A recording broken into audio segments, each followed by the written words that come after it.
What happens when the voices of civil servants are silenced? Imagine a scenario where those tasked with nurturing the nation's future are themselves struggling to make ends meet. This isn't just a hypothetical situation. It's the stark reality for many civil servants in Zimbabwe who have found themselves embroiled in a prolonged salary dispute with the government. The conflict traces back to October 2018, when the government transitioned from paying salaries in United States dollars to the now volatile Zim dollar. This switch, according to public sector workers, thrust them deeper into poverty as the local currency plummeted due to rampant inflation.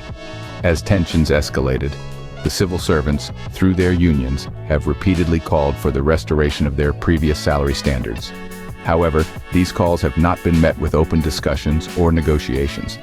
Instead, the state's response has been anything but accommodating. Harassment, arrests, and even suspensions have been reported as common retaliatory tactics by the government against those who dare to voice their grievances. In a significant move, the Amalgamated Rural Teachers Union of Zimbabwe filed a complaint with the International Labor Organization in early May 2024. The complaint outlines multiple allegations against the Zimbabwean government, including the suppression of freedom of association and expression, as well as the arbitrary legal proceedings against union leaders. The government, in 2022, suspended several striking teachers for 3 months without pay after they refused a 20% salary increment, which they deemed insufficient. Despite the government's attempts to pacify the unrest with promises of non-monetary benefits and a modest cash allowance, the core issue remains unresolved. The dispute has now caught the attention of international bodies, and it underscores a critical question. What are the implications for civil servants not just in Zimbabwe but globally when their rights to freely associate and express are curtailed?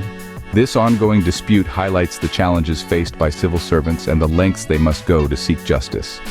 As the situation unfolds, the stakes remain high, not only for the civil servants whose livelihoods hang in the balance, but also for the standards of labor practices worldwide. The resolution of this conflict could set a precedent for how similar disputes are handled globally, underlining the essential need for dialogue and respect for workers' rights.